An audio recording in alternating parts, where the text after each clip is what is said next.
Kepada Bapak Deddy Mulyadi, disilahkan.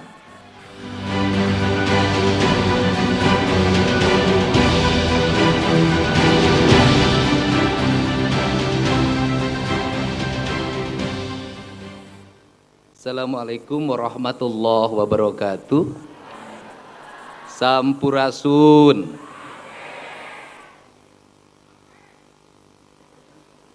Sudah makan belum? Punya ongkos enggak? Ada ketua umum Depinas aman. Yang saya hormati, saya muliakan dan saya banggakan Ketua Umum Depinas Soksi yang hadir pada hari ini untuk memberikan kontribusi bagi warga Jawa Barat, kontribusi bagi warga Kota Bandung. Mohon maaf saya tadi terlambat karena berangkat dari rumahnya jam 13, tapi macetnya luar biasa karena arus wisatawan ke Jawa Barat hari ini terus mengalami peningkatan dari waktu ke waktu seiring dengan datangnya keluarga besar Soksi ke Provinsi Jawa Barat.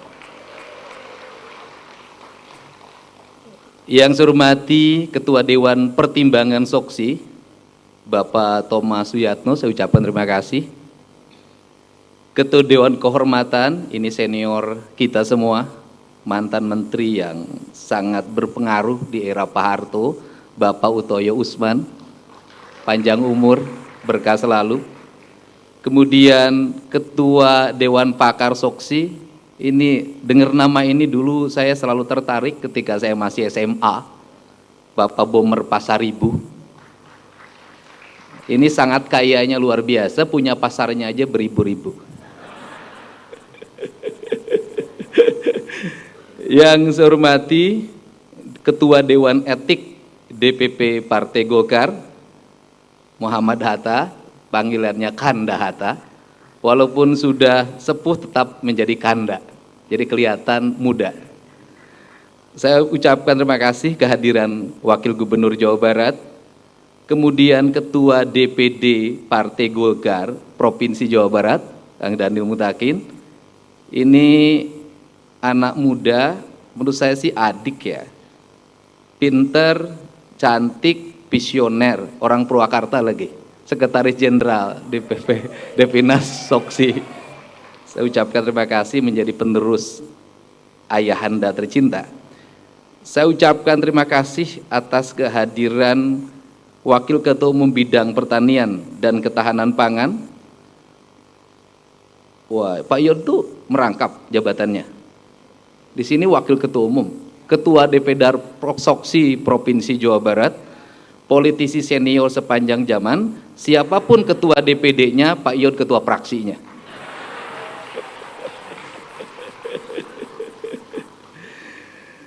Seluruh pengurus Soksi, ketua DPD se-Indonesia yang hadir pada kesempatan sore hari ini, saya ucapkan juga ada Teh Neti, saya ucapkan terima kasih atas kehadirannya di Bandung, kembali ke rumah. Dan seluruh para anggota DPR RI dari fraksi Partai Golongan Karya, saya ucapkan terima kasih. Barangkali dari sisi personal, saya ini baca buku Soksi itu tamat. Saya waktu masih aktif di HMI dulu, ini ada Teh Netinya, sama Kang Ade diminta baca buku dan membagikan buku. Biografinya Pak Suhardiman. Judulnya Kupersembahkan pada Pengadilan Sejarah. Tentunya referensi ini menjadi referensi penting bagi kita untuk mengingatkan kembali bahwa Soksi memiliki kontribusi yang cukup besar dalam upaya menjadi sintesa terhadap pergerakan kaum buruh pada saat itu. Sehingga ada istilah buruh, kemudian Trikarya mengambil istilah karyawan.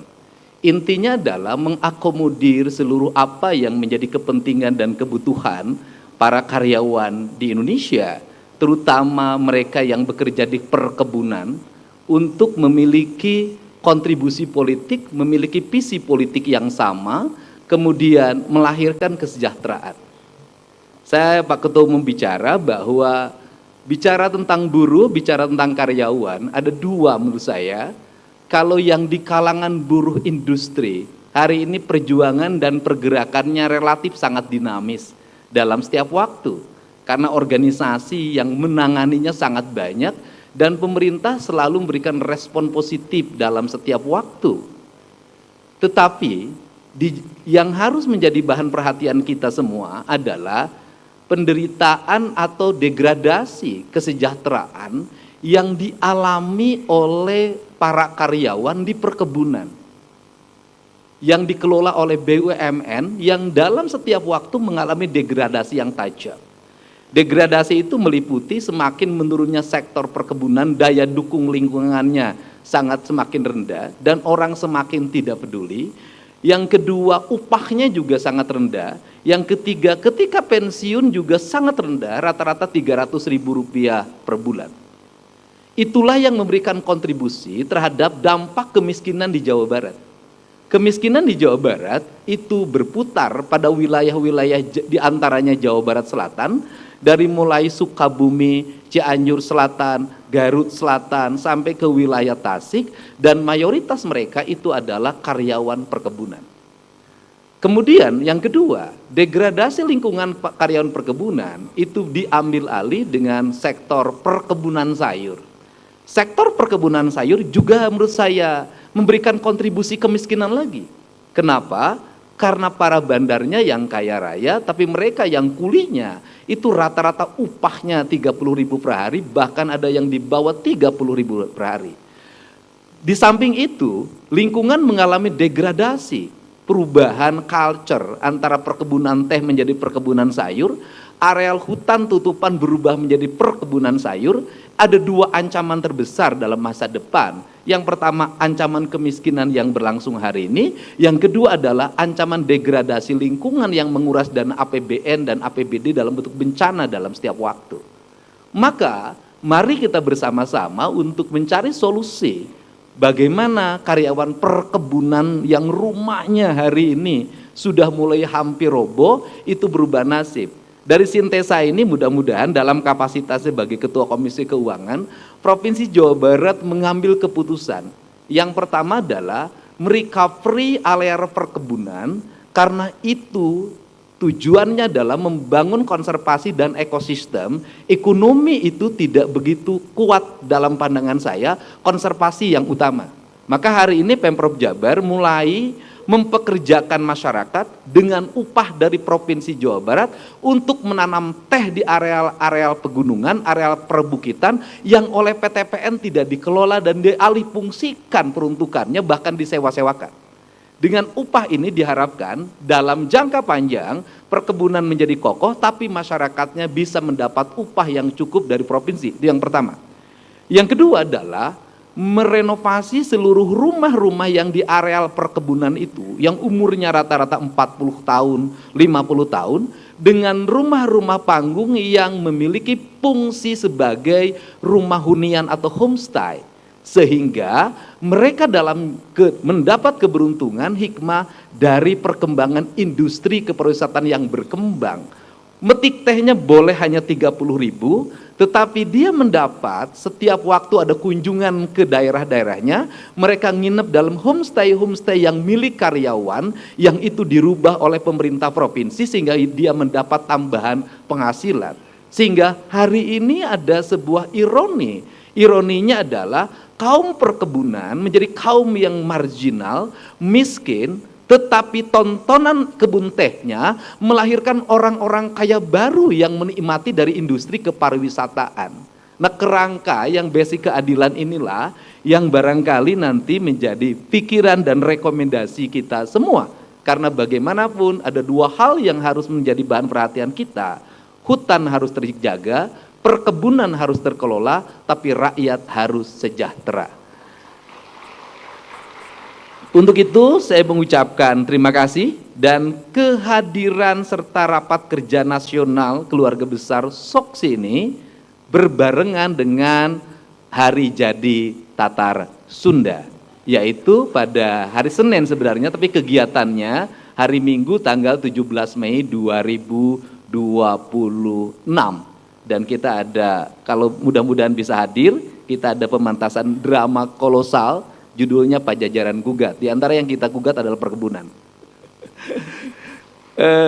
Itu kemudian juga kehadirannya juga cukup membanggakan bahwa ini cermin Jawa Barat, Kota Bandung, dan masuknya ini sih Kabupaten Bandung, Cimenyan itu. Kabupaten Bandung itu merupakan daerah yang ramah bagi semua orang dan nyaman bagi semua orang. Mohon maaf apabila tadi kanan kirinya masih kelihatan kumuh karena pembenahan Pemprov dan Pemkot itu belum sampai ke arah selatan. Insya Allah mungkin dalam 2 bulan ke depan Kota Bandung akan kinclong, gemerlap, sekinclong dan gemerlap soksi. Saya ucapkan terima kasih, selamat berapat koordinasi nasional.